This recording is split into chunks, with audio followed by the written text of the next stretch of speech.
and there's nothing left to win. We march 10 hours home. I do the math on the way I always do. We came with hundreds, half of us walk back. Now I finally understand why ninja wars are always short. Nothing this expensive runs for long. But I'm not counting for the army. I'm counting for a team of 4 that is now a team of 1. Daichi, Tanaka, and Akari, who spent her last 3 seconds making sure the one of us with the cheat code got to keep using it. I keep it. I don't waste it. That's the only thank you I have. And here's the grim little joke the universe tells next. Losing everything is what finally gets me everything, because the Sharingan is out now. Everyone saw it. And that one fact rewrites my standing overnight. 2 days after we limp back, a clan Jonin with 3 fully spinning kamas ducks into my tent. Not to scold me, to recruit me. He wants me in a clan combat squad, where other Uchiha can protect the village's fresh little bloodline sprout. Same clan that quietly closed my file months ago. Same grand elder who wrote me off as a dud. Turns out the dud struck oil after all, just late, and the second oil shows, the whole family remembers my name. I turn down the squad. Too many red eyes watching me is the last thing a man with my secrets needs, but I take the gifts, because he came bearing gifts. A scroll of Sharingan techniques, the actual 1,000-year know-how I'd have wasted months reinventing alone. And a second scroll, Uchiha-style swordsmanship, the clan's own blade art, built to sing with these eyes. I have to admit something quietly to myself here. I underestimated these people. When one of their own is down, the Uchiha show up. The pension when I was orphaned, the scrolls now. It isn't warmth exactly, but it isn't nothing. And in a world this cold, not nothing is a lot. I play the part though.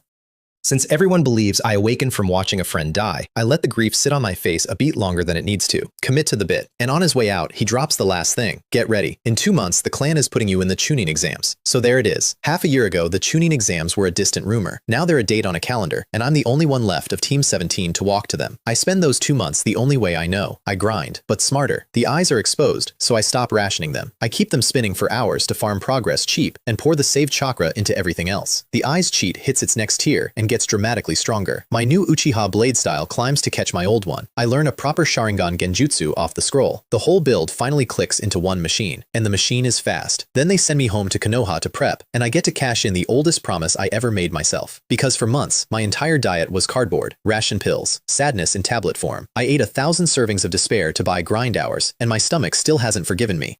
So the first thing I do back in the village, before training, before unpacking, is walk into Ichiraku Ramen and order the fanciest bowl on the menu. Then another. Then 8 more. 10 bowls. I sit there and demolish 10 bowls of real, hot, actual food. The old man behind the counter grins like I'm putting his kids through school. At these prices, maybe I am. Best mission reward I have ever earned, and I own a bloodline. Turns out the great Uchiha prodigy's true final form is a boy who really missed chewing. The night before the exam, the eyes finish cooking. I sit in the clan yard running the eyes cheat one last time, and on the 8th cast a second black comma spins into being. 2 tomo, and the world upgrades again. If no eyes was standard definition and 1 tomo was high definition, 2 tomo is the crisp, expensive stuff. At night, I can watch a single insect flap its wings across the courtyard, and the panel pays the bonus. Physique up. Spirit up 2 whole points, which at this tier is enormous. My chakra ceiling cracks open toward numbers I couldn't have imagined a year ago. There's a cost though, and it's a big one. 1 tomo to 2 took 1,000 points. 2 to 3 wants 5,000. I feel a chill reading it, but 5,000 is just a number, and I am extremely good at numbers. Then it's off to the exam, and the second I walk in, I understand I'm not the main character, because the clan already has a golden boy, Kiyama Sosuke, 9 years old, awakened to 2 tomoe in 3 months flat, straight out of the gate, no cheat required, a genuine factory-issue prodigy. The clan yanked him back to compete, and every eye in the room is on him, which is perfect. He's my shield. Let them stare at the tiny wonder kid while I evolve my own eyes in the corner, and nobody notices the dud caught up. I meet him in the exam hall. Little guy, dumpling nose, 2 tomoe of his own, and he smiles and tries to make friends. I give him 3 words and go to sleep at my desk. Not because I dislike him, because I dislike everyone on principle right now, and because friends in my recent experience become names I sign alone on a form. He keeps trying anyway. He's that kind of kid. It's almost annoying how decent he is. The exam itself is a joke, which tells me plenty. Round 1 is a written test where they claim cheating is banned and mostly mean it. I don't cheat. I don't need to. I answer the questions and ace it while 5 other people get dragged out for peeking. 50% pass. Round 2 is the Forest of Death, 20 kilometers across, poison insects, man-eating animals, bad air, and one tall creepy tower dead center. The examiner explains the place, watches everyone's faces drain, and then hands out consent forms. Sign to acknowledge you might die. Refuse to sign and you forfeit. 60 people sign. Nobody walks. Then the rules. Everyone gets 1 scroll, heaven or earth. You need both at the tower within 5 days. Teams can ally up. Somebody complains that it's unfair since some squads have 3 people and some have 1. The examiner asks whether he expects the battlefield field to be fair. Nobody says anything after that. I notice what he's actually done though. One scroll per person instead of per team. That doubles the paper in circulation and makes clearing this thing far easier than it should be. Konoha needs tuning. They're not going to fail us out of the pipeline over a technicality. I don't ally with anyone. I don't need a team. I need one specific piece of paper. Inside, the forest is dark enough at midday that I lose the sun entirely and everything drips. It's oppressive in a way that has nothing to do with danger, and I notice my shoulders climbing.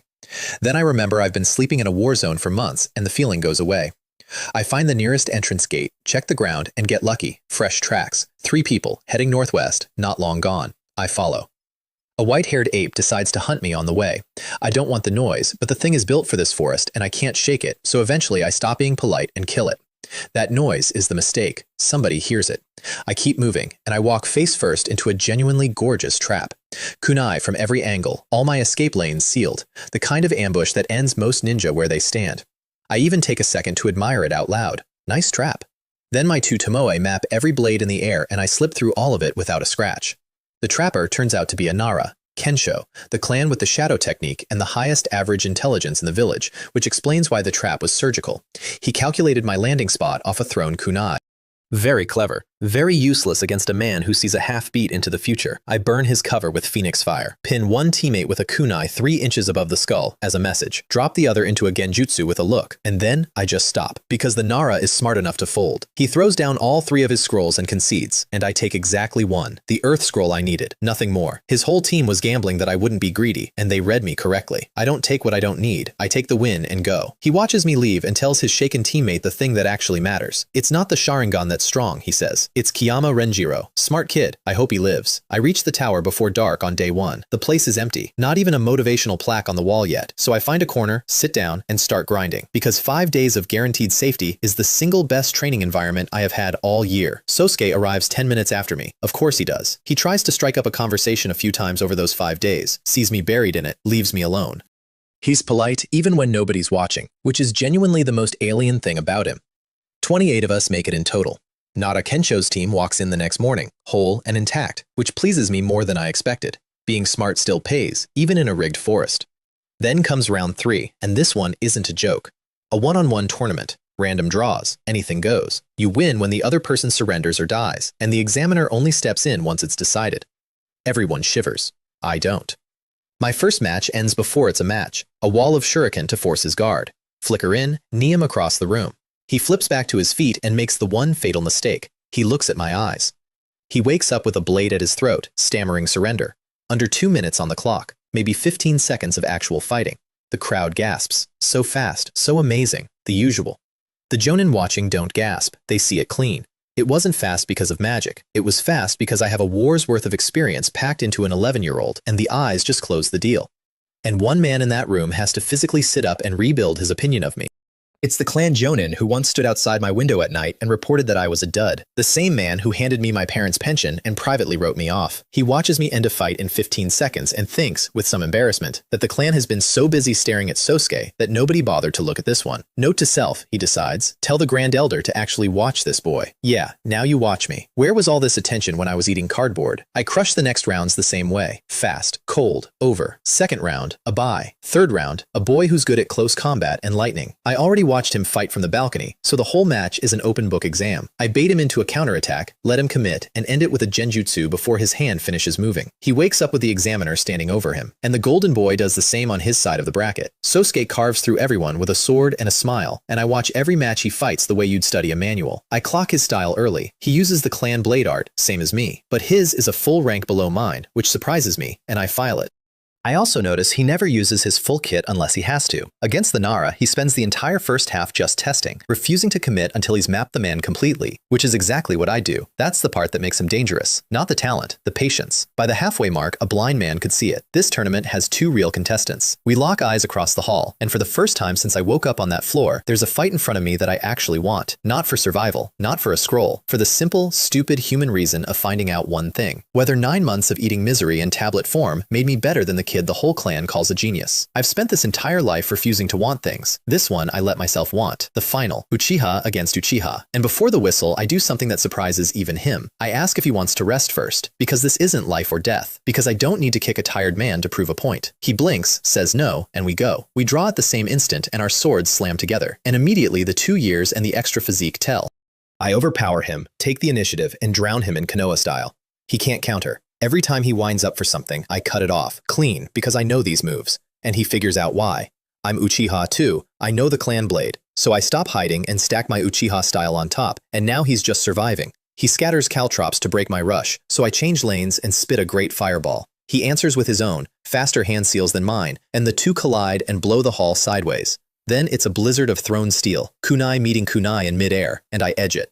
One shuriken opens his shoulder, and here's the ugly truth of that moment. I'm winning, and I'm not happy, because I just watched a 9-year-old match my fireball with better form and barely lose the steel exchange. I ground for the better part of a year, I ate a mountain of cardboard, and against a genius 2 years younger, I can only manage a slight edge. For a second, that lands hard. I know I'm not a genius. I know I'm a stat panel with a work ethic, but there's a difference between knowing it and feeling it, and this is the feeling. Then I do what I always do. I put it down. So he's a step ahead on raw talent. Fine, geniuses have a ceiling. I don't. Being ahead early means nothing. The one who laughs last is the one who never stops. Cardboard forever. And then he beats me at something, and I file the warning for later. He hits me with a Sharingan Genjutsu first. We lock into a silent war of minds, both of us frozen, and I come out of it with blood on my lip. I lost that exchange, flat out. His mental strength already outclasses mine. Of course it does. This is the kid who grows up to open the rarest eyes in the clan. In a pure clash of wills, the 9-year-old is stronger than me, and I make a very careful note of that. Someday those eyes go somewhere I can't follow. Not today though. Today I still have the better sword and the better fire and the better everything else. So I stop fencing his strengths and force mine. I fake him into using a fireball to mislead me, don't bite, and slam him first with the shackling stakes illusion. It catches him raw. And a 9-year-old, however precocious, screams under a dozen phantom nails through his limbs. I don't wait for him to get comfortable. My hands are already moving. Dragonfire, the fast straight line one, roars out while he's pinned. He breaks the illusion at the last possible instant, genius reflexes, and darts clear as the flame blows a crater where he stood. But breaking free costs him his footing, and before he's up, I'm at his throat. He goes still and whispers it. I lost. I pull the blade back, and honestly, I'm not thrilled. Not because the win wasn't real, but because of what it taught me. I couldn't just overrun him. I had to bait, stall, and pray he'd slip. Against a stranger who wouldn't slip, that plan gets me killed. I have no wide area attack. All my fire is single target. The day I face someone I can't out-trick, I'll need to reshape the battlefield itself, the way the old legends did, where every move rewrote the world. Some part of me hears that and thinks, oh, that's the road. The examiner calls it. Kiyama Renjiro wins. The hall cheers, because this is before the village learned to hate my clan, and for one clean second, I'm just a kid who won a tournament. And then, from a shadowed corner of the balcony, I feel it. Pure, undisguised malice aimed straight at me. I follow it, and there he is. Thin, wiry, gray kimono, brown hair, 2 cross scars on his chin, right eye wrapped in bandages, left eye narrow as a knife. Kazuki Saito. I don't know when he slithered in. I don't stare, because I know exactly what he is. This is the man who does not obey the village's unwritten rules, who will burn anything he's decided is a threat and sleep fine afterward. And he just looked at an 11-year-old Uchiha the way you look at a fire you have already scheduled to put out. He turns to the root operative beside him and orders everything on me by tonight. Everything. I don't flinch and I don't posture. Picking a fight I can't win is a nice feeling followed by a funeral, so I do the smart thing. I stick close to a friendly clan jonin on the walk home, and I don't relax until I'm inside my own walls with my senses sweeping every corner. He can't touch me easily on the battlefield, here, in the village, in the dark, with the eyes he wants sitting in a child's skull. Here, I'm careful. 3 days later, they make it official. Chunin. 2 standard vests and a rank, and the throwaway genin nobody bet on is a real ninja now. Alone. All of Team 17 signed under one name. And promotion comes with a key. The clan runs a ledger on this. Rank promotion earns you 1 entry into the library. Awakening the eyes earns another. Each evolution of the eyes earns another. I've done 3 of those things, so I walk in owed 3 visits, and the guard checks me over and lets me through. And then I get to see what 1,000 years of hoarding actually looks like. It's enormous, shelf after shelf of scrolls and books. Everything the Uchiha have collected since before the village existed. It's also organized by absolutely nothing. No system, no catalog, no index. Just a millennium of secrets stacked wherever somebody set them down, which turns a treasure vault into a scavenger hunt hunt with a clock on it. I go in with a shopping list and my eyes wide open, and I read faster than any human being has a right to. And before the time runs out, I find exactly what I came for. A technique that steals chakra. The chakra absorption technique. Slow, flawed, nearly useless in anyone else's hands. The kind of thing you'd toss in a drawer and forget. But I don't need it to be good today. I need it to have a ceiling I can grind toward. Because everything in my hands eventually becomes a number that only goes up. And a technique that turns a captured enemy into fuel is a very, very interesting number. I walk out of that library with a way to make other people pay for my progress, which is a dark little thought for a boy to have. But I stopped being just a boy on an office floor a lifetime ago, and this world taught me the rest. Then I go back to the front, and Kazuki does not wait long. 2 men try to kill me, and neither of them is afraid to die. That's the part that ruins my whole afternoon. EWA headbands, Chunin coats, but wrong. Dead wrong. No life in them at all. To my eyes, they read like corpses somebody forgot to bury, and I know that flavor of empty from exactly one place. Root. Kazuki's little factory for turning humans into tools that don't flinch and don't quit. So the bandaged old monster who filed me under problems move fast. Efficient work, Gramps. And these two fight like their bodies are rentals. They shield each other with their own ribs to make openings, and their kunai are wet with something purple that is definitely not cologne. I can't afford a scratch. So I can't trade a wound to drop one and mop up the other, which is my entire usual playbook. I have to do it the slow way and wait for their bodies to quit even though their wills won't. Except they don't fight like men trying to win. They bleed everywhere and don't care. And then I look down. The blood isn't spilling, it's writing. It's crawling into a seal array across the whole clearing, and I have been the idiot painting it for them, one cut at a time. Blood ghost barrier, one of them roars, and 4 crimson walls climb out of the ground and close over the top. 20 meters across, 10 high, a box with me inside it. Then the one who cast it does something I don't have a category for. He drives a kunai into his own heart, pulls it back out, stands there soaking his clothes red, and doesn't die. His vitals crater, then level off right at the edge and hold. I cross the distance and take half his neck off with one strike, because whatever this is, I want it over before it finishes. He drops, and the blood at the wound starts moving. It crawls, it knits, the cut closes. I do it twice more. Same result, faster each time. Immune to steel, a tank that resurrects. And every time I kill him, he gets a little less human behind the eyes, until the man is gone entirely, and there's only a thing that charges.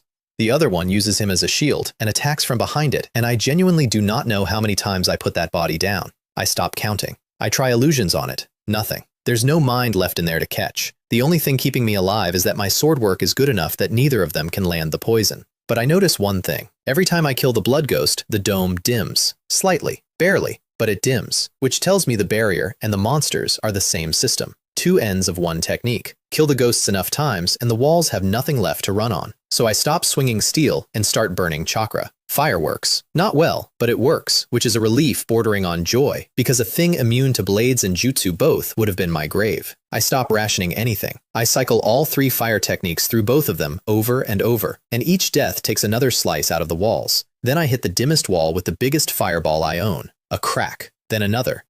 Then the whole thing goes to pieces like cheap glass, and I'm breathing outside air again. And I walk out into a ring of waiting Iwa ninja, because of course a giant blood dome drew a crowd.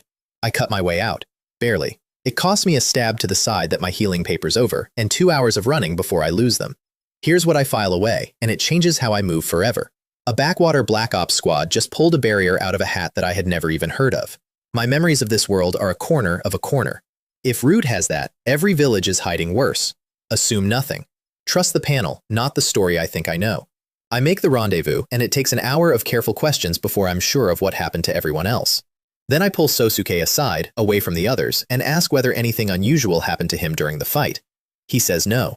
He's lying, and he's bad at it. There's a flicker before the answer that tells me everything. So I stop fencing and ask directly whether he was attacked too. He goes still. Then asks, carefully, whether I was. That's the confirmation. I tell him what happened to me, the whole thing, including the barrier, and then I ask what happened to him. 2 men, no barrier, but the same thing that mattered. They weren't afraid to die. And I ask about the quality of them, the feeling, and he says it without hesitating because it clearly bothered him. A deathly heaviness, like standing near something already buried. There it is, same signature, same factory. So I do something a little dirty. I plant a seed. I tell him exactly who those killers were. Root. Konoha's own black operations arm, the training division, technically, ours. His voice jumps loud enough that people turn around. He asks whether the Hokage ordered it, and I say, mildly, perhaps. Which is not true, and I know it isn't. This was Kazuki, working around Kenshin, not through him. But I let the doubt land on both of them anyway, because a Hokage who tolerates a man like Kazuki for decades is not innocent of what that man does with the freedom. Then I give him the name. Shimura Kazuki, an elder, a village executive, the third's own classmate. He asks the obvious question, why us? I don't answer with words, I just point at my own eyes. He goes very quiet. And when he finally asks how I could possibly know any of this, I just smile and walk away, because the smile does more work than any answer would. I can't have this kid growing up loyal to the men who will one day drive him to give up his own eyes and his own life. So I put a splinter of doubt in the golden boy, aim it at Kazuki, and let it grow on its own. He'll dig, he'll find out I was right, and after that, how I knew won't matter. Meanwhile, back in his office, Kazuki throws my mission report on the floor and calls his own men useless trash. He'd bribed a mole, leaked our supply routes to Iwa, planned it for weeks, and it still failed. He decides to leave me alone for now. Cloud Village is stirring. Bigger fish. He doesn't know it yet, but by the time he looks my way again, I won't be a Chunin he can solve with a few assassins. Because I'm about to go into business for myself, and the business is horrifying. Let me lay out the plan, because it's genuinely the darkest thing I've ever cooked up, and I cooked it in a library. My eyes evolve on chakra. To reach 3 tomoe, I need to burn an obscene amount of it, more than my body makes in a year. But I have the chakra absorption technique now, a jutsu that rips chakra out of a living person and pours it into me. Slow, flawed, useless to anyone else. Perfect for me, because in my hands, flawed is just a number with room to grow. So the math writes itself, and it's grim. I don't need to kill my enemies. I need to keep them alive, fed, producing. I need chakra batteries. So I request a transfer to the sand front, west of main camp, with a cover story about studying puppet techniques to improve my chakra control, which is even true. But the real reason is that sand trains fewer ninja and loads each one heavier, and a rich battery beats a poor one. And the very first sand ninja I meet hands me a starter model. His name is Akio. 15 maybe, a puppeteer from a fallen sand clan, a not quite genius who builds his own puppets and takes stupid risks to prove he matters because his family kept him on a leash his entire life. He kills one of my patrol Chunin from 20 meters with a puppet, purely to show off. Bad move, kid. You showed off at the wrong guy. He opens with a needle storm, hundreds of them, fired faster than a human arm could manage. I get the sword up and knock everyone down. Then I have to breathe, hard, because that took everything I had. Somebody applauds. A giant spider walks out of the trees, 2 meters of it, and riding on its back is a teenage sand ninja, smirking, saying he envies the famous Sharingan. Classic puppeteer misdirection. Show them a monster with a master on top. Let them assume the master is the man. My eyes say otherwise. The rider has no chakra at all. Not low. None. So I tell my 2 subordinates, out loud, that both of those things are puppets. The smirk dies instantly. That's how I know I'm right. Then I break the rulebook on fighting puppeteers. Everyone teaches the same doctrine. Never trade with the puppets. Find the master. Cut the head off. I say no. Too passive. I go after the puppets. Because puppets have joints. Joints have seams. 2 tomoe find the seams, and my blade is precise enough to slide inside them. I take the humanoid's shoulder off at the socket. Gears spill. The laughing stops. Then an arm. Then a leg. Then 3 of the spider's 8. Dismantle enough of a puppeteer's arsenal, and he stops being a threat. He's a tiger with no claws. He has 2 choices left. Kill me, or run. He runs, and I let him. I don't chase hard. I herd, because I already know where I want this to finish, and it isn't here. He panics somewhere in there and plays his last card. The spider bursts apart, not into pieces, into 100 smaller spiders. Chakra threads split and split again. A whole swarm, all controlled at once, which frankly should be impossible for anyone at his level. Then one of them jumps at me and I cut it in half and see the tag burning inside it. An explosive tag. In every single one of them. If they surround me, 100 tags go off at the same instant, and I don't have anything that survives that. So I stop cutting and start running. 3 of them detonate where I was standing. Then more. The forest turns into a fireworks accident, but I keep watching while I run, and I find the flaw. They clump. They can't spread wide. He's not really driving 100 puppets. He's driving a few and letting the rest hang off them, which means the swarm can never actually encircle me. Once I know that, they're not a threat. They're chores. I bait them into piles and burn the piles. Phoenix fire over and over. A few misses, plenty of hits, and every hit takes a cluster with it. When the last spider pops, so does his nerve. I catch him behind a tree. He's shaking. He kicks at my face out of pure spite, and there's nothing behind it, because I already drained him once tonight, and he's got nothing left. I block it. I knock him out with 1 punch, and I stand there over a 15-year-old with no puppets and no chakra, and I think about how much he's worth. Then I carry him home, not to camp, to a hole, because weeks earlier, on patrol, I found a cave, natural cavern, man-dug tunnel, 10-year-old supplies rotting in the corner. Somebody's forgotten hideout from the last war, and I filed it, the way I file everything, under might be useful. Turns out it's perfect for exactly one purpose, a prison nobody knows exists. I tie Akio to a pillar in the dark. I've already taken both his hands, because hands make seals and seals make escapes, and I am not sentimental about it. He spits that he'll never talk, never give up the puppet's secrets. I tell him I know, and that I don't need him to. I put my glowing palm on his skull and drain him dry. A normal Chunin holds 2,000 or 3,000 chakra. This kid holds 5, and he isn't finished growing. I walk away 3,000 richer. Then I feed him ration pills, the same cardboard I lived on for months, because a battery that starves stops charging. He chews them, glaring at me like he wants to wear my skin. I genuinely do not care what he thinks. I care that tomorrow he makes more. And I notice something about him that I end up being grateful for. He doesn't break. A softer prisoner would have given up inside a week, stopped refining, gone quiet and hollow and useless, and then I'd have a corpse instead of an asset. But this kid was raised on a leash by a clan betting its entire future on him, and that made him stubborn in a way that now works entirely in my favor. He keeps refining because he's waiting for me to slip. He never says it. He doesn't have to. It's in his face every single time I walk in. Good. Keep waiting. Keep charging. Hope is the cheapest fuel I have ever bought, and I never once had to pay for it. That's the operation. Capture, cripple, drain, feed, repeat. He refines chakra to pass the time and to keep hoping for an escape, and the hope is load-bearing, so I make very sure never to take it away.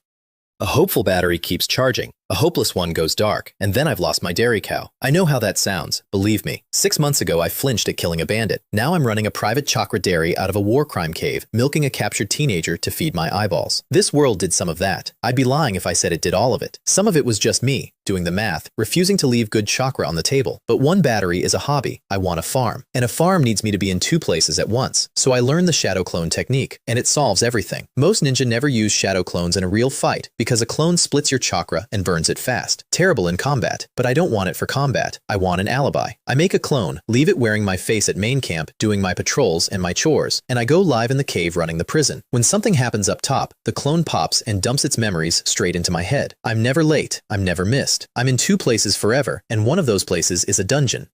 I even spar the clone to test it and lose a little faith in the universe when I win, because the panel only levels the original. The clone fights at my skill but never climbs, which tells me the cheat is bolted to my soul and not my chakra. Fine by me. I don't need clones to grind. I need them to lie. And right around then, 2 years of blade work pays off all at once. I max both sword styles, Konoha and Uchiha, and they fuse. The panel eats them both and spits out one new skill, just called swordsmanship, built from the best of both and welded to my eyes. It isn't a style anymore. It's my style, made of me, for me. And the fusion cracks my physique up another point, which cracks my chakra ceiling wider, which means more fuel and faster eyes. One gear turns the next. It always does. So now I have the perfect setup. A clone covering my life, a cave full of the future, and an appetite for inventory. The sand front is generous. A wind jonin called Jinhai announces himself by carving the forest into confetti. He's thin, triangle-eyed, cold, and he's carrying a war fan with 3 stars painted on it. Every star he opens dumps more wind chakra into the technique.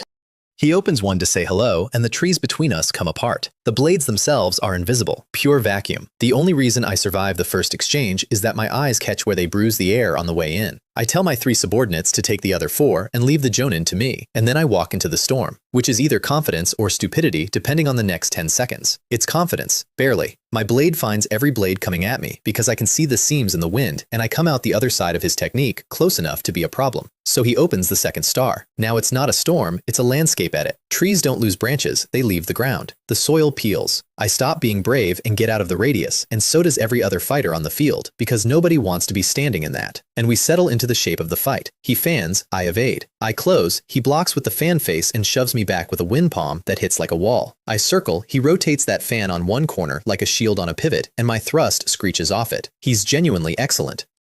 But excellent isn't winning, and I notice the thing that decides this. His techniques cost a fortune. Mine cost almost nothing. Every time he panics me back with a big wind, he's spending. Every time I answer with footwork and steel, I'm not. 15 minutes of that and the ledger does what ledgers do. He starts breathing harder. I don't. He also learns to fear something new, which is a small pleasure I'd like to record. I've just finished mastering my fire well enough to push it into an object instead of out of my mouth. So mid-exchange, I run fire chakra down the blade, and the sword goes from white steel to dark red, wisps coming off the edge. The temperature reaches him before the edge does. I see him decide very quickly that he cannot block that with a fan made of cloth and ribs. Then he shows me his trump card, and it nearly ends me. He fakes me into a chase, corners me inside a full power wind technique, and while I'm dodging vacuum blades, he calls out a fire technique. Fire, from the wind specialist, because wind feeds fire, and a wind master who also carries fire doesn't add the 2 effects together. He multiplies them. The technique inhales the entire clearing and turns it into a furnace. I scream something unflattering and get swallowed. Except the thing that gets swallowed is a shadow clone. I'd swapped 3 seconds earlier, the instant I understood I was being herded rather than chased. Being herded is the tell. Nobody wastes that much chakra pushing you somewhere unless somewhere is important. He stands there panting, leaning on the fan, staring at the fire where I used to be, and asks the air whether it worked. I answer from behind him. Success, I say, and then I put the burning sword through his left arm and flick upward, and the arm comes off above the elbow. The smell is awful. I actually frown at it, which he probably finds insulting. He staggers back 4 meters clutching the stump and asks when I switched, which is the right question, asked far too late. I don't answer. A man with one arm can't weed seals, and a wind user with no seals and no fan hand is a very expensive paperweight. I close. He fights anyway, with the fan and his body in pure stubbornness, and I have to respect it right up until I catch his eyes and drop him into a genjutsu. Then I knock him out. And I drain him.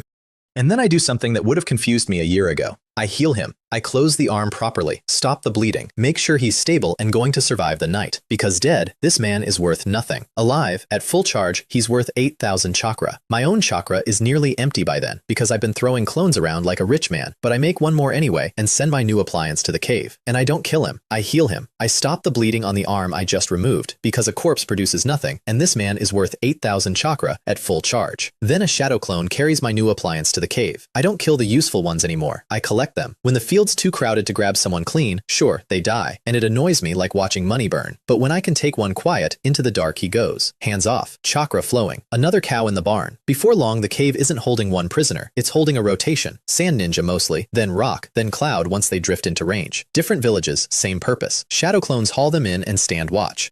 And every single day, the whole miserable menagerie gets drained, and every drop goes into one place, my eyes.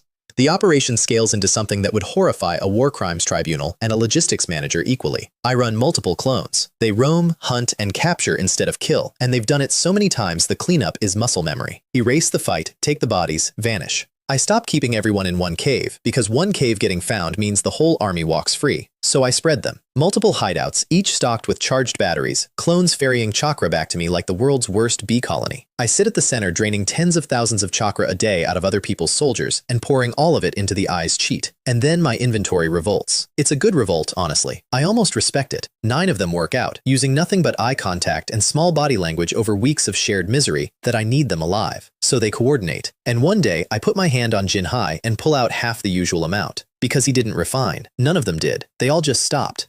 They gambled that I need the milk too much to break the cow. I stand there with murder on my face and think about it. Then I go read a mind instead. Genjutsu on the guiltiest looking one, guide him into recalling the plan. And there it is. A conspiracy conducted entirely in blinks and shoulder twitches. Fine, you're all very good. Then I go back to my room and level up. Because I've been sitting on a realization. Chakra is spiritual energy plus physical energy. If my technique can drain the mixture, then at a high enough rank, it should be able to drain the ingredients directly. 2 days of frantic grinding later, I find out I'm right. I walk back into the cave looking exhausted, and they see it and get smug. They mock me with their eyes. They think they've won a round, and I tell UCHIHA to bear with it because it's my first time too. I put my hand on his head and pull his chakra. Normal, expected. He stays calm, and then I keep pulling. When his chakra is gone, and I start dragging out the spiritual and physical energy underneath, his eyes go wide and he starts to thrash. It doesn't help. It's like watching a man try to argue with a drain. When I let go, he looks like someone who just survived a long illness. Pale, hollowed, cheeks sunken. That damage doesn't heal. His body will never come back to what it was, and his strength drops a full tier permanently. I don't enjoy it, but I do note it. The option exists now, and the option is the point. They can refine willingly and stay whole, or they can refuse and I take it from the meat directly. 3 days later, all 9 are cooperating enthusiastically, but the damage is done and the spiral starts. A weakened body produces less. Less production means I drain more life force to cover the gap, which weakens them further, which means less production. It's a loop with no exit at the bottom of a hole, and I'm the one turning the crank. I tell myself the war has another year in it and softness gets me killed. That's true. It's also convenient. Both things can be true, and I know exactly which one I'm leaning on. Then I turn one of them into a business partner, because Akio, my very first battery, has an uncle in my collection. A puppeteer named Yan Lo, taken off UCHIHA's squad, wearing the same clan crest. And the nephew is the uncle's entire world. Akio is the last hope of a dying clan, which makes him the crowbar. So I untie Akio and start dragging him out of the room, and Yan Lo loses his mind trying to make noise through a gag. I take my time. I let him beg for the right to speak. I let him volunteer the relationship himself. Then I offer terms. I don't want his puppets. I don't want his craft. I want exactly one thing. The method for condensing, splitting, and controlling chakra threads. That's the part that pushes my chakra control past a ceiling I'd been stuck under for months. Because puppeteers spin threads of chakra fine enough to run a mannequin from 20 meters, which requires precision and order of magnitude past anything I've trained. He refuses, loudly. It's the foundation of his clan. I let the silence work. I tap the armrest and watch his heartbeat climb with the rhythm. Then I tell him it's my bottom line and not to bargain. He folds. And a week later, my chakra control breaks through and stays climbing, because a sand secret from a second-generation master is a very good teacher. That unlocks a cascade. Better control means cheaper jutsu, which means more reps. It means I can finally develop a second nature, so I grow wind alongside my fire. And with wind on the board, I start reaching for the thing every ninja in this world eventually reaches for, the Rasengan. Pure shaped chakra, spun in the palm, no hand seals, no element required, and by far the hardest thing I have ever tried to learn. Its creators took 3 years. A certain loud orange kid later takes a week with a clever shortcut. It cost me around 65,000 chakra just to reach entry level, which is more than I spent taking a fire technique from nothing to competent, which is only possible because I own a dairy farm. I burst water balloons in a cave for days, surrounded by dying men, chasing a ball of light in my hand, then rubber balls, then finally, the real thing. It's ugly and slow, and I couldn't use it in a fight yet, but it's on the panel, another number that only goes up. And then, buried in a cave, milking a teenager, surrounded by the fruits of my private atrocity, my eyes take the step I've been feeding them toward for a year. 2 tomo becomes 3. A third black comma spins into place, and the world upgrades again. If 2 tomo was crisp and expensive, 3 tomo is absurd. When I focus, everything slows. I get whole extra beats to think inside a single exchange. That alone makes me 20 or 30% stronger before you count anything else. And the panel pays the biggest bonus yet. Spirit jumps 2, physique 1, and my chakra ceiling blows past what most jonin will ever carry. I could stand in front of a real jonin now and not blink. But 3 tomo comes with warning text in small red letters, and I read it and go cold. Because my spirit is now 4 full points above my physique. My mind is racing miles ahead of my body, and I know exactly one Uchiha whose mind outran his body that hard. The genius who opened the strongest eyes too young, whose overpowered spirit slowly cooked him from the inside until he needed medicine just to stand upright. That's the bill for pushing the eyes too fast, and I've been flooring it. So I add a new item to the plan, right at the top. Fix the body. Catch the physique up before the gap opens a wound I can't close. And I know the road. Medical ninjutsu runs on the same energy that governs physical vitality. Grind the healing arts high enough and I can use them to nourish my own cells instead of somebody else's. It's slow. It's the least glamorous option on the board. It's also the one with the fewest ways to kill me. 3 tomo.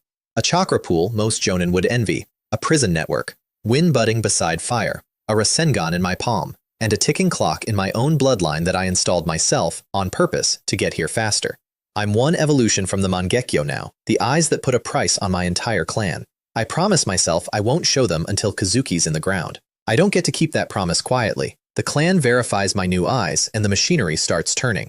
A jonin comes to confirm it, gets excited, and lets slip that the clan now has 2 prodigies. Sosuke opened his 3rd tomo up north around the same time I did. Of course he did. He's 2 years younger, and he did it without a cheat. Some people are just built different. Then comes the sentence that changes my next month. With 3 tomo, promotion to jonin goes on the agenda, and promotion comes with an assessment mission. They send me into the land of Earth, alone. The job is intelligence. Iwa and Cloud are tearing each other apart near the rock village, and Konoha wants numbers, casualties, losses, anything that tells us whether Iwa is weak enough to counterattack. I read the orders and nearly laugh because I know how this one ends. Cloud's elite force, led by the 3rd Raikage himself, has punched deep into Iwa territory at terrifying speed. It looks like a rout. It isn't. It's bait. Onoki knew they were coming and has been reeling them in, and right now, an army of 10,000 rock ninja is quietly closing a ring behind them. Counterattack? Sure. Konoha will be lucky to survive what Iwa does after this, but orders are orders, and enemy territory during a massive battle happens to be the single best hunting ground I've ever been handed. I set up in a cave that used to belong to a bear and get to work, except my chakra income just collapsed. No batteries out here. I'm back to my own daily recovery, and my grinding speed halves overnight, which is unacceptable, so I go shopping. The battlefield is crawling with spies from every faction, all watching the same fight. Perfect targets. Nobody misses a spy for weeks. I find one and immediately hit a problem. If he's scouting with a shadow clone like I am, walking up to him just alerts the real one, so I run a con. I transform into an Iwa Chunin, sprint at him from a distance, and yell that the plan is starting and what is he doing out here away from his squad. Then I stop, look him up and down, act like I just realized he isn't one of us, and bolt in fake terror. He chases. We scuffle. He pops into smoke. Called it shadow clone. But now the real one has heard the word plan, and curiosity is a hook you can set in almost anyone. A few minutes later, a black-robed figure creeps in to investigate what the plan is. I open the moment he steps into range. 3 shuriken. He dodges clean, lands, and eats 3 more that were already in the air waiting for where he'd land. land. He blocks those with a kunai, which is impressive, and loses his escape window doing it. Then we're chest to chest and I finally see what I've caught. Black robe, pale mask with 4 wavy lines cut into it like running water. Kirigakure Anbu, the Mist Village's black ops, at least 1,000 kilometers from anywhere they should be, watching this war for the same reason I am. We size each other up across locked blades. And in the second his eyes flick to mine, I trigger the hypnosis. Here's a thing I've learned about these eyes. I don't leave them on anymore. Once they hit 3 tomo, idling them stopped paying, so now they stay dark until the instant I want them, which means nobody sees them coming. He catches the full weight of it with no warning, and I twist my wrist and open his chest. Shallow, because he broke free halfway through and took a half step back. And that half step is the difference between a scar and a corpse. He asks the obvious question through the mask. Sharingan, Uchiha. I answer by dropping the transformation I'd been wearing, and he gets to watch a filthy 11-year-old appear where an Iwa Chunin was standing. Something moves behind the mask. Surprise, quickly filed. Then he asks why I lured him here, which is a great question that I decline to answer because the honest reply is that I need a battery and he's the biggest one in walking distance. We fight properly then, and he's very good. Fast, economical, no wasted motion. The kind of technique you only get from a career of doing this professionally in the dark. He is also losing from the first exchange, and he knows it by the 4th. Level 5 swordsmanship plus 3 tomo isn't a duel. It's a demonstration. I take his shoulder. Then, when our eyes cross again, I hit him with a real Sharingan Genjutsu and take a piece out of his left arm while he's stuck in it. He would have lost the whole arm if he hadn't surfaced at the last instant, so he changes the game, and he changes it correctly, which tells me exactly who I'm dealing with. He eats a sword thrust on purpose to buy distance, slams 3 smoke bombs down, and out of the smoke comes the technique that is the actual answer to my entire kit. Hidden mist. Thick white fog, wall to wall, and suddenly my expensive eyes are worth about as much as anyone else's. He knew that. He's fought my clan before, and he's not the only one, because most of Konoha's Uchiha get posted against mist and sand specifically, which, standing there blind in someone else's fog, I finally understand is not a coincidence. Mist has the fog, sand has the puppets. Both of them are answers to the Sharingan. Somebody in Konoha has been quietly sending my clan to the 2 fronts where our eyes are worth least. I'll be thinking about that for a long time. But not now, because there's a professional in the fog hunting me like a man who does this for a living. So I don't play hide and seek. I take a breath and blow the entire weather system away with wind. The fog goes. He doesn't get to keep his advantage. He throws poison shuriken from 3 angles as it clears, purple slick and thrown well, and I cut every one out of the air and close. He answers with water, a jet expanding like a horn. I answer with a fireball, and steam explodes across the clearing, and I watch him move for the seals to make new fog out of it. I blow that away too before it forms, and I watch him arrive at the end of the arithmetic. Can't outfight me, can't blind me, can't outrun me, so he goes still. Closes his eyes deliberately so my illusions can't reach him, and starts building a seal with the calm of a man who has already decided. Either he's killing himself to protect his village's secrets, or he's killing himself in a way designed to take me with him. If it's the first, I lose a battery. If it's the second, I don't know the radius, and not knowing the radius is how people die. So I don't back off. I dump my entire chakra reserve into speed and cross the distance in almost no time at all, and I take both his forearms off before the seal completes. Then I'm behind him with a hand on the back of his neck, draining, and I don't stop until there's nothing left to take. Then I carry him to my bear cave, a mist unbu who will absolutely never cooperate, which means I'll be keeping him asleep and taking it from the meat directly. He isn't a battery, he's a fuel tank I'm slowly siphoning. And then I learn my lesson about hunting spies. They're all like him, elite, suicidal, and expensive. The risk is completely out of line with the reward, so I change targets. From now on, I hunt ordinary patrols, the Cloud and Rock Scouts skirmishing on the edges of the main battle at night, which turns out to be the most efficient thing I have ever done. I find 2 patrol squads about to collide and quietly steer them into each other. I sit in the dark and let them kill each other down to 5 survivors, all of them hurt. Then I collect the 5. Body flicker behind one, chop, down. Hypnosis on the second the instant he looks.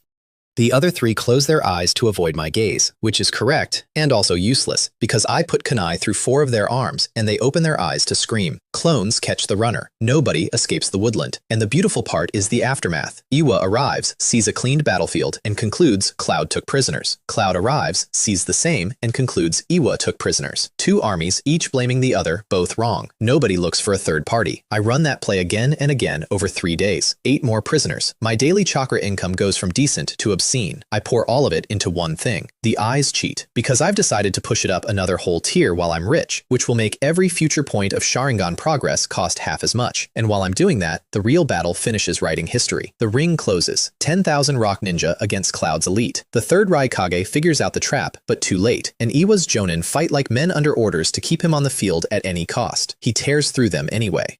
He puts on the strongest lightning armor in the world and kills 2 Jonin without slowing down, and the survivors get out of his way because dying to prove a point is not in their contract. Then the sky opens up and it rains, and he laughs about the timing. And he makes his choice. He could break out with his men. He knows that if he runs with them, Iwa will commit everything to encircling the rest, and his elites die. So he doesn't run. He tells his second-in-command to leave and refuses to hear the argument. He says that losing has a price, and it will be paid by him or by them. He tells them they're the future of their village. Then he throws himself into 10,000 enemies alone so his people can walk out. I watch it from a distance with my eyes wide open, and I don't make a single joke about it because there isn't one to make. He holds them for 3 days, alone, against an army. And when he finally goes, he goes on his feet. I measure myself against him honestly while it happens, and the answer is instant and humiliating. I cannot beat that man, not with the eyes, not with the sword, not with any combination I own. His armor turns aside everything I could throw, and his speed outruns everything I could aim. There's a ceiling above me, and today I got to see exactly how high it is. But the chaos he creates is the best business opportunity of my life, because while 2 armies are focused entirely on one man, nobody is watching anything else. I go into the aftermath and find the thing that makes this whole stretch of my life feel like a fever dream. I find Iwa's wounded. Hundreds of injured Rock Ninja, stacked in tents behind the lines, with almost no medics. Iwa never invested in healers the way Konoha did, and now they're paying for it. So I take out a medic. I catch a lone Iwa medical ninja in a tent, read his memories with genjutsu, take his name and his face and his knowledge of the camp layout, and bury him. Then I walk into a tent full of wounded enemies wearing his face, and they light up when they see me because a medic just arrived and they've been waiting. And here's the part I want you to appreciate. I heal them. Genuinely. Properly. I clean the wounds. I run the technique. I close the injuries. I give real aftercare instructions. These men get better because I show up. Then I look tired, and I sigh, and I explain that there are so many wounded and so few of us, and that my chakra just isn't enough to help everyone. And one of them asks how they can help. So I tell them, with great reluctance, that I happen to know a technique that can absorb chakra, and I ask whether they'd be willing to donate a little so I can save more of their comrades. There is a long, wary pause. Chakra is life to a ninja. Then the worst injured man in the tent, the one who most needs me next, declares that contributing for the village and for his comrades is his duty. And the man I just healed, watching everyone else watch him, extends his hand and agrees, because you cannot be the guy who refuses his own doctor in front of an audience. So I take half of each of them, politely, at a gentle rate so nobody panics. Then I go to the next tent, and the next. I spend an entire day and night moving between the wounded, healing enemy soldiers for real, one after another, while they volunteer their chakra to the war effort with genuine pride. I am, technically, the best thing that has happened to these men all week. I am also draining an entire field hospital into my eyeballs. Nobody catches it because there's nothing to catch. The absorbing is done in the open. The healing is real. The gratitude is real. The math is just pointed somewhere they can't see. And I walk out of that camp with my healing skill nearly doubled from hands-on practice and roughly 150,000 chakra. I'd call it my finest hour if I had any illusions left about what I am. Then I get greedy, and greed nearly kills me. I find another cluster of wounded in a stone forest. 20-odd men on the ground. 4 guards. I check the guards. 1 special jonin, 3 chunin. Manageable. I do not check the wounded. That's the mistake. 3 days of everything going perfectly had sanded the paranoia right off me. So I move, and halfway through the fight, one of the wounded stands up. He's not injured. He's not a special jonin either. He's the real thing. A full jonin planted in a pile of bleeding men, waiting for exactly the kind of scavenger who'd been picking off Iwa's wounded for 3 days straight. They set the trap for me specifically. They followed the pattern I left and built a hole in the shape of my habits. I win. Barely. Swordsmanship keeps me alive. The eyes keep me ahead, and I finish it with a Rasengan he never saw, because nobody in this world has seen that technique yet, and there's no counter to a thing with no reputation. But I don't catch everything. He had a summon, a pangolin. It watched the entire fight from under the dirt and burrowed away before I could reach it. And it saw my face. Not a transformation, not a disguise. Me. Which means my description is already moving toward every rock ninja in this country. My face, my eyes, my sword, my strength. That's a bad trade for one afternoon, and I take the prisoners anyway, because there are 34 of them lying at my feet. 1 jonin, 27 chunin, 6 genin. I do the arithmetic and it's obscene. Around 200,000 chakra, sitting in a field, breathing. I have 3 hours before their pickup arrives. I know because I pulled the schedule out of a guard's head. 3 hours is not enough, not remotely. The eyes cheat takes about a minute per cast, and I can't rush it. 200,000 chakra would take me 20 hours of casting, and I'd have to stand in enemy territory the entire time. So I improvise. and it turns into one of the best ideas I've ever had. I split 4 shadow clones. I keep the eyes cheat for myself, because that one runs on my actual brain and a clone can't do it. Then I hand the clones everything else. 2 grind the Sharingan Genjutsu, 2 grind the Rasengan. 15 minutes later, I pop them and absorb what they learned. It works, not perfectly. A clone learns at about 2/3 my rate and hits a wall if I leave it running too long, so I refresh them every 15 minutes. Drain a prisoner, top up, make 4 new clones, go again. Over and over, for 3 hours, in a field full of unconscious men. The math at the end is ugly and beautiful. 200,000 chakra spent. My illusion skill jumps hundreds of points. My Rasengan clears an entire tier. 20,000 chakra lost purely to the cost of making clones, which physically pains me to write down. Then the 3 hours are up, and I do the part I don't dress up. 34 men who cannot fight, cannot run, and cannot wake up. I take everything they have left, and then I make sure Iwa never learns what was done to them. Fire. Then nothing worth reading. When their pickup arrives, they find a clearing of charred bodies and no answers at all. And then Iwa's response arrives, and it is not the response I planned for. Not a squad, an Anbu team. 4 of them, hunting me specifically, with my face and my name and a profile of my abilities. They've had my identity for hours. Kiyama Renjiro, 11 years old, 3 Tomo. 5 Great Village intelligence is terrifyingly fast. I split a decoy clone to draw half of them and run. The clone fights the captain and a sonic specialist and loses, but it buys me the only thing that matters, information. The captain is stronger than me in raw skill. The woman can resonate a body apart with sound, and crucially, they were never fooled. They split up because they knew one path was a decoy. Then I look up and my blood goes cold. An eagle, circling, silent. They've been tracking me from the sky the entire time, which means every route I pick gets radioed ahead and blocked before I reach it. That's not a chase, that's a funnel. I can't reach the bird, so I go after the handlers. I bait the 2 trailing Anbu into an ambush, blow the trees away with wind so there's nowhere to hide, and kill them both. They're the trackers, not the fighters. Without them, the 2 behind me lose 4 hours untangling my false trails. And I run. For 3 days, I cross the land of Earth through mountains, avoiding every road, sleeping almost never, while an entire country searches for a child with red eyes. Eva blocks the passes and sweeps the hills. By the time I cross into friendly territory, I look less like a ninja and more like something raised by wolves. The first person I meet on the other side nearly puts a kunai in me before recognizing my face. It's Sosuke. 3 Tomoe now, calm in a way he wasn't a year ago, running his own squad. He stares at the filthy creature in front of him and asks, with real uncertainty, whether I'm Renjiro. I tell him yes. He laughs and lets me pass. And as I walk away, he notices something that bothers him for a long time. In that brief moment of eye contact, he felt his own Sharingan get quietly overpowered by mine. He's the prodigy. He's supposed to be the ceiling. And the boy who awakened after him now has stronger eyes. He doesn't say anything about it. He just files it, the way I file things. Meanwhile, I'm running the same comparison from the other side, and it lands very differently. Because I can estimate where his eyes sit, and the honest answer is that he's maybe 1,000 or 2,000 points of progress behind me. That's nothing. That's weeks.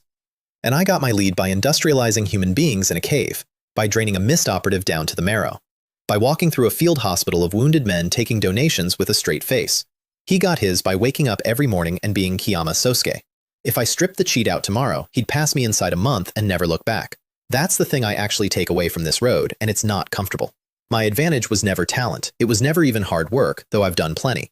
My advantage is that I was willing to do things he would never do. I decide it doesn't matter and keep walking. I'm not sure I believe me. I sleep for over 20 hours when I get back. Then they promote me. Jonin, confirmed by Kageyama himself in a tent full of Konoha's senior fighters, most of whom are clan ninja and all of whom are sizing me up. 11 years old, wearing a rank most people spend a career reaching. I sit through the ceremony spacing out because meetings are meetings in any world, and I would rather be practicing my sword than being looked at. Then Kageyama puts the real question on the table. Do we counterattack Iwa now, while they're bloodied from the cloud invasion? Half the room says yes, the front is soft. Half says no, they just want a huge victory and their morale is peaking. Kageyama taps the table, thinks, and says attack. And I sit there knowing precisely how this goes, because a few months from now, Konoha gets pushed all the way back to its own gates. But nobody asks the 11-year-old for a forecast, so I keep my mouth shut and go sharpen my sword. I spend the week before deployment doing 2 things. First, I buy medical techniques, real ones, the advanced palm healing and the chakra scalpel, both A rank, both normally locked behind being an actual medic. The quartermaster hands them over anyway after watching my healing work, on the condition that I treat wounded during the campaign. I accept instantly. Hands-on practice levels medical skills 3 times faster than solo grinding, and I need that skill high because it's the road to fixing my body before my own eyes cook me. Second, I start designing my own sword techniques. Not flashy moves. My basic attacks already threaten anyone standing in front of me. Not raw power either, because most ninja out here are made of paper, and the ones who aren't won't be stopped by a harder swing. I want function. 3 ideas. 1. A strike that splits into real and false in the same motion, so a single thrust becomes several and defense becomes guesswork. I'll build it off shadow clone theory once I understand the underlying principle well enough. 2. Fusing wind chakra into the blade until the sword and I move as one connected thing. Man moves with the sword moves with the mind. That needs a better weapon than the one I looted off a corpse. 3. And this is the one I want most. Folding genjutsu into the sword work itself. Get the Sharingan illusion high enough and I can cast with a gesture. Make the gesture a sword stroke and every swing carries an illusion. An attack you cannot block because blocking it means looking at it. I name them in my head and file them under future. Then the war takes me. The counterattack opens at night. 4 teams, 500 of us against IWA's forward strongholds. I'm assigned to the combat unit, which is a polite way of saying I'm pointed at their jonin. I have no objection. I need matched fights to sharpen the blade. The first stronghold goes fast. I charge their jonin, eat a storm of kunai without slowing, and deflect the ones I can't dodge back into their own genin, which lands in front of everyone and does more for morale than any speech. Their jonin is named Okada Ryuji, and he's smart. He sees the Sharingan, shuts his eyes, and hides behind a wall of chunin because he knows the counter. So I take the chunin apart first. He calls warnings for them, left, right, and it works exactly as long as their coordination is perfect, which is never for long. One slip and I hypnotize a man out of the fight. Then it's just us. And I show him the thing I've been building. I stop fighting him from the front. My eyes read the muscle in his arm before it moves, so I'm never where he's looking. I attack from the blind spot behind his own turning head again and again, from angles he has no way to cover. He can't look at me because looking means the illusion. He can't ignore me because ignoring means dying. He can't form a seal because I will kill him during the second it takes. He is a fish in a net, and every struggle tightens it. He adapts eventually. Under enough pressure, a good fighter builds reflexes, which is precisely when I change the pattern, and the reflex he just built becomes the thing that kills him. Shackling stakes. Then a sword through the heart, and with his last breath, staring at an opponent he never actually saw, he gives me something. Ghost sword, he says. Ghost blade. I turn the words over and decide they fit. When I fight with these eyes, people see a shadow and a wound and nothing in between. Within a few months, Ghostblade Renjiro becomes a name spoken carefully across the whole land of Rainfront, a thing to avoid, a rumor with a body count. I don't celebrate it. I check the panel and note that my swordsmanship gained more in one fight than half a day of practice. Real combat is a better teacher. Noted. I'll be doing more of it. The final count on that first stronghold is 105 of theirs dead against 75 of ours hurt, 22 fatally. Nearly 5 to 1, which sounds like genius, and isn't. We brought 500 people against a garrison of 100, most of them genin, 4 or 5 of us for every one of them. At those odds, the ratio isn't skill, it's arithmetic. Some of them still escape. They always do. Once a fight starts, somebody always gets word out. We rest an hour and move. The second camp already knows we're coming, and it doesn't matter. 100 defenders can't stop 500 attackers who arrived in the next half hour. It's over in 30 minutes. I only get one special jonin out of it, and I'm annoyed about it, which tells you something about where my head is. Because their jonin didn't stay. The moment the fight turned, their senior fighters pulled out and took people with them. That's not cowardice, that's policy. Iwa is deliberately preserving its high-end fighters and spending its cheap ones, which means every camp we take is emptier of anyone worth fighting, and all of those people are being saved up somewhere for later. I mention this to nobody. I just note that later is going to be extremely unpleasant. We take 2 more camps through the night, 4 total. By dawn, we've driven the line back to Iwa's 3rd defensive layer, and my sword has gained more in one night than in a week of drills. Between each one, I heal our wounded alongside the medics. The other ninja read that as noble. The newly promoted prodigy taking the worst enemies during the fight and then tending his own people afterward, tirelessly, without being asked. I read it as free skill progress on a technique I need to level anyway. Both are true. I stopped needing them to be separate things a long time ago, and I notice the reputation forming around me and decide not to correct it. Sometimes a good name is just armor you didn't have to pay for. Then the mission changes shape. We're no longer the spear, we're the bait. Our job now is to hold Iwa's reinforcements here, running and fighting, so the rest of Konoha's line can push, which means we spend 2 days deliberately staying catchable, but not caught. And Nara Sosuke, our commander, plays that razor edge better than I could. And that entire time, something is watching me. I feel it. Not constantly. In flashes, a weight on the back of the neck that arrives and leaves. I check. I find nothing. I check again. Nothing. I take it to Narasosuke anyway, and to his enormous credit, he doesn't dismiss a feeling from a boy with 3 tomoe. He reasons it out loud and arrives somewhere ugly. If a hidden enemy has tracked us this whole time and Iwa still hasn't closed on us, that isn't luck. That's a trap being built slowly while we relax. He expands our scouting perimeter to 5 kilometers on the strength of my hunch. That decision saves everyone's life. Because the next morning, the Byakugan scouts find Iwa already forming a ring 5 kilometers out. If we'd kept our old perimeter, we'd have learned about it when it closed. And then a Hyuga scout beside me goes white and tells me to run. He spotted the 7-man squad coming for us. 4 ordinary jonin, 2 strong ones, and 1 that isn't a person so much as a weapon. Ren, elite jonin of Iwa. They call him the Steam Ninja, and inside him lives the 5 tails, a Jinchuriki, a living tailed beast container sent specifically at us. I have about 1 second to have a genuinely deranged thought, which is, if I could turn that man into a chakra battery, I would never worry about fuel again for the rest of my life. And I could try. My eyes sit at the absolute edge of 3 tomo. 1 push and I open the Mangekyo, and with those eyes plus my illusions, I might actually take him. I don't do it. 3 reasons, and I run them in about 2 heartbeats. I refuse to force the evolution before my body can carry it. Capturing a tailed beast now would drag attention from powers far worse than Iwa, and there are 2 armies standing here, so if I opened those eyes, everyone would see them. So I put the fantasy down and settle for studying him. And the reason I only get 2 heartbeats to decide is that he already knows I'm here, because the Byakugan scout beside me looked at him too long, and the thing inside Ren felt it. That's the part that chills me, not the man, the passenger. A wisp of dark red chakra leaks out of his seal. His own escorts flinch back and start reaching for their sealing formula, and he tells them, calmly, that somebody was watching him. Then he comes. I send the scout running and stay.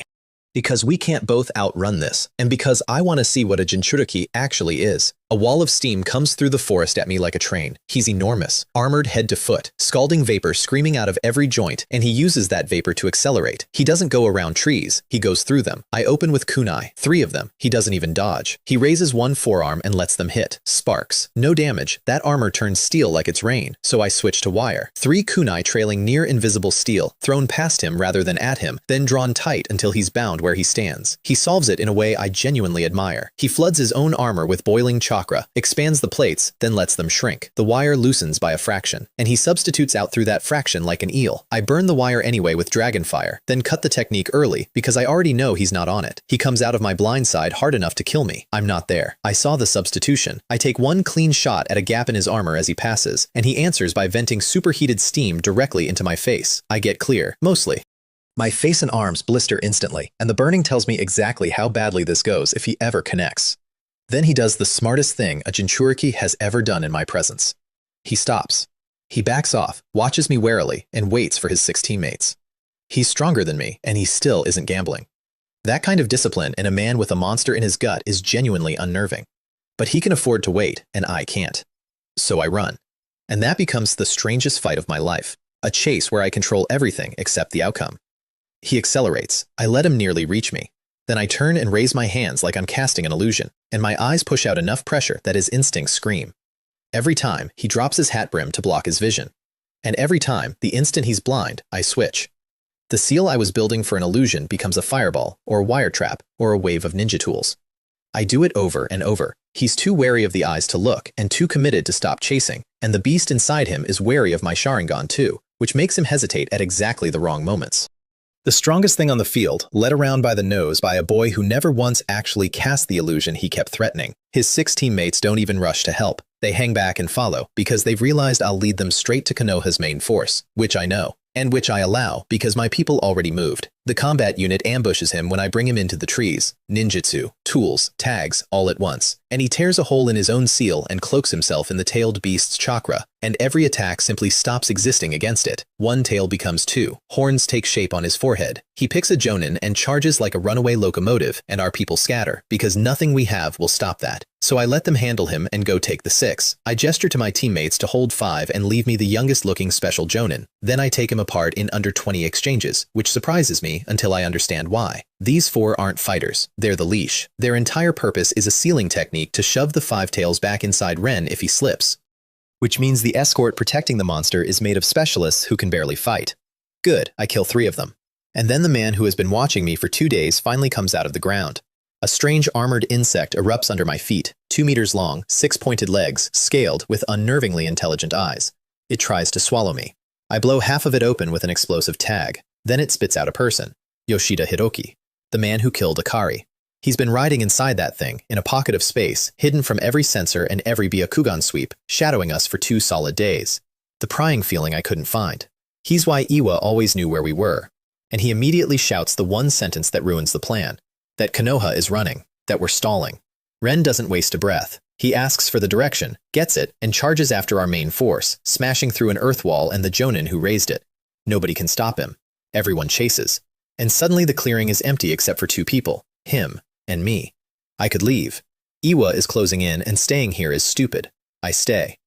He opens fast and vicious, kunai work that's simple and horrible and efficient, and for a few seconds I'm back at the worst moment of my life, watching this same blade come at this same angle. But the boy he beat is gone. I stop dodging and start answering, and inside a dozen exchanges I've turned it around. He's the one defending now. He feels it too. I watch it land on his face. He fought me months ago and I was nothing, and the arithmetic in front of him doesn't work. He goes for the bug. It's the only thing keeping him alive. It burrows, ambushes, blocks my shuriken at exactly the right instance, and it's smart enough to be a real problem. So I stop treating it like a pet and start treating it like a target. I bait it out with a feint, force it into the open, and box it, fire to strip its cover. Then 3 kunai with tags, thrown not at it but at the 3 places it will run, one after another, so every direction it turns has a burning tag waiting. It panics. All 3 go off, and while it's stunned, I put my sword through its eye and into its brain. Yoshida screams a name I don't care about, because that creature wasn't a summon to him.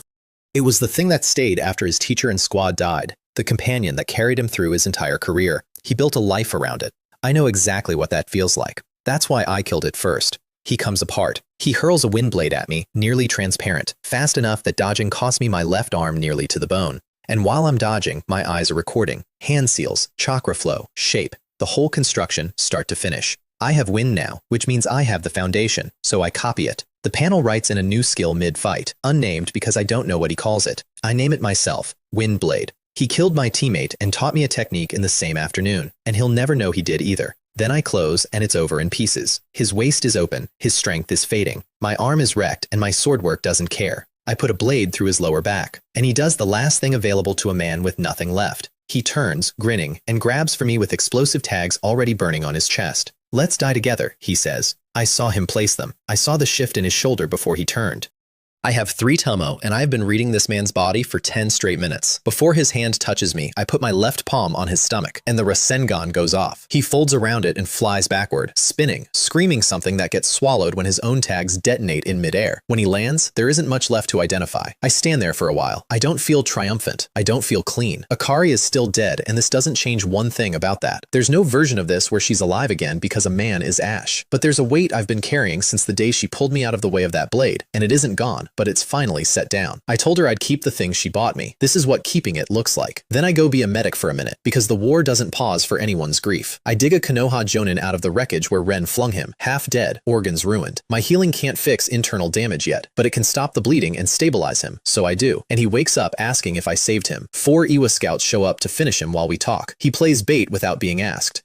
I kill all 4 in under a minute, mostly by making sure the strongest one looked me in the eye first. Then we walk into the last battle together, and it's bad. Ren caught the main force while I was busy avenging a dead girl. He went through the Jonin screening him. He broke a defensive wall 2 men raised together, and the man who raised it went into the air along with it. Then he got into the crowd, and what happens next isn't a battle. It's what a tailed beast does to children who have never seen one. Those Chunin and Genin had never faced anything like him. Most of them couldn't perform at even a fraction of their real ability. Not because they lacked courage, but because the aura coming off that man shut their bodies down before he got near them. That's the part that kills them, not fear itself. Slowed reflexes. A half-second late against something moving that fast is the whole difference. And our Jonin couldn't answer because our own people were packed in around him. Anything big enough to hurt Ren kills 20 of ours. So the strongest fighters we had stood there holding techniques they couldn't throw, while our own soldiers functioned as his armor. He knew it too.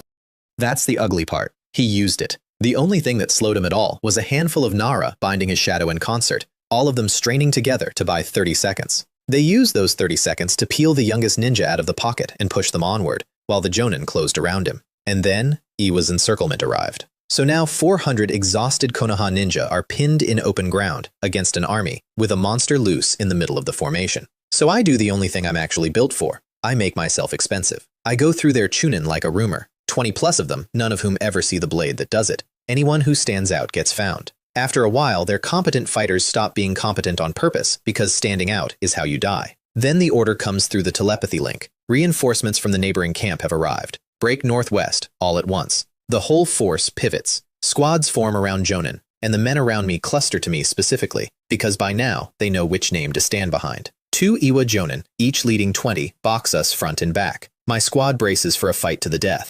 They don't get one, they get a massacre in the wrong direction. I open with a fistful of tagged kunai thrown not at the Jonin, but scattered through his genin, because formation is the only thing keeping them alive. When it breaks, I go into the middle of them with a body flicker, and I do not come out for several seconds. 10 down, half instantly. The Jonin finally screams at his own men to get clear, and they scatter with visible relief, because none of them wanted to be near me either. Then I show him the newest trick. One hand, a single-handed seal, which should not be possible, which exists because I ground one fire technique to the absolute ceiling and my chakra control finally caught up. He shouts in surprise and leaps clear, and I wasn't aiming at him. I aim the fireballs at everything around him instead, and my people carve straight through the gap that opens. We break out, we link up, we live. Not all of us, not close to all of us, but the line holds and the counterattack does what it was supposed to do, and I walk out of it with a new name and a sword that has gotten frighteningly good. So let me total up where I stand.